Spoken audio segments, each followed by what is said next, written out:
Thomas Jefferson wrote it down 250 years ago. Life, liberty, and the pursuit of happiness.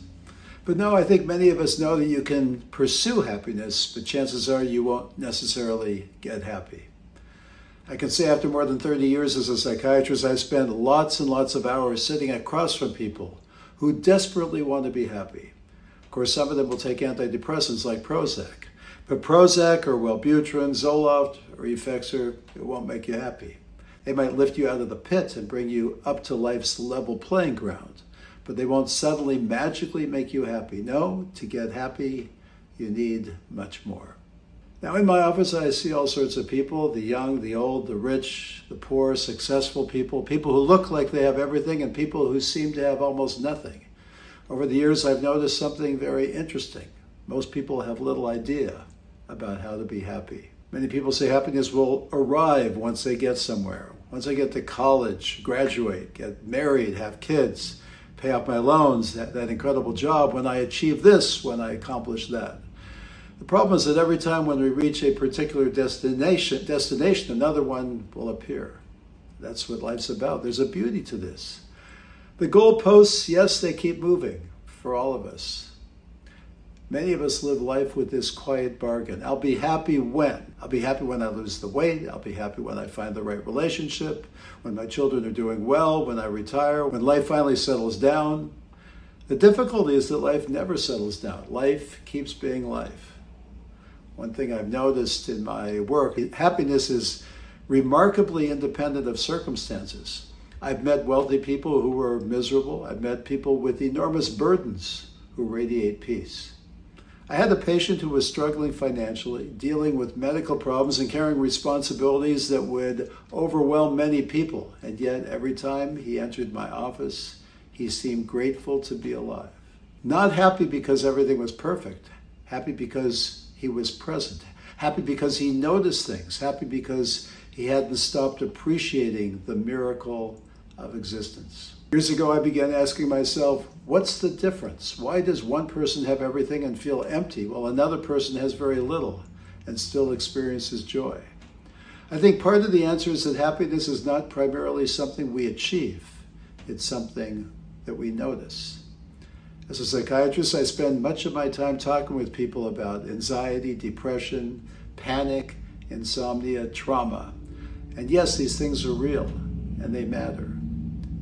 But underneath all of them, I often see another problem. People have become disconnected from life itself, disconnected from wonder, disconnected from gratitude, disconnected from meaning, disconnected from their own souls. When I was walking outside, I noticed something I'd probably passed thousands of times before. The sunlight was shining through the leaves. Nothing extraordinary, no fireworks, no life-changing revelation, just sunlight. And for a moment, I found myself thinking, how many beautiful things do I walk past every day without seeing them? Almost 3 years ago, my grandson, my beautiful grandson, was born without being able to hear. Today, he has cochlear implants, which step by step are helping him.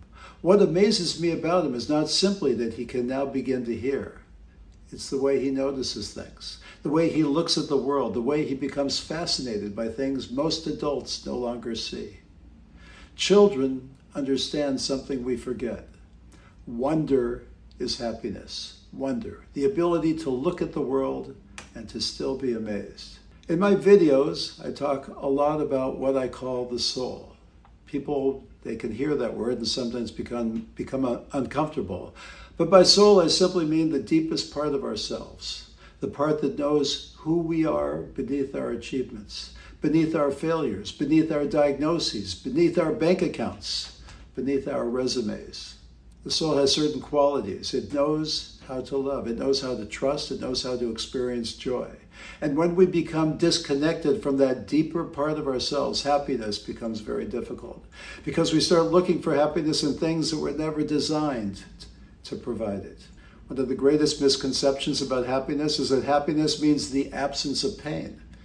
It does not. I've known happy people who were grieving, happy people who were sick, happy people who were struggling, happy people who had tears in their eyes.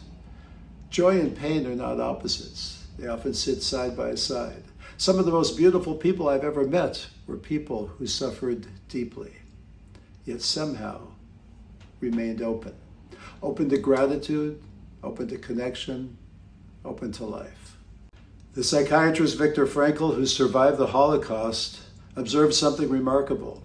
Meaning matters more than comfort. Human beings can tolerate enormous hardship if they know why they are living. In fact, I ask every patient the first time I see them about purpose, and most have a difficult time answering.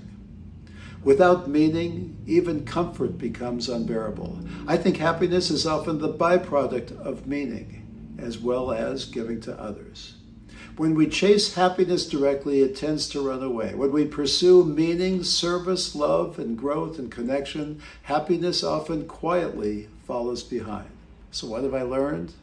I've learned that happiness is not found at the end of the road. It is found while walking the road.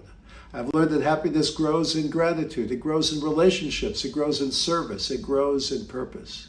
It grows when we spend less time comparing ourselves with others and more time appreciating the life we actually have and reaching out to others. I've learned that happiness is not about having a perfect life. It is about being fully alive within an imperfect one. And perhaps most importantly, I have learned that happiness begins with paying attention and giving to others, to a sunset, to a child, to a spouse, to a friend, to a song, to a conversation, to a quiet moment, to the extraordinary gift of simply being here. Because despite all of life's challenges and despite all of its uncertainties, we have been given something astonishing. We have been given today. And if we are paying attention, that may be more than enough.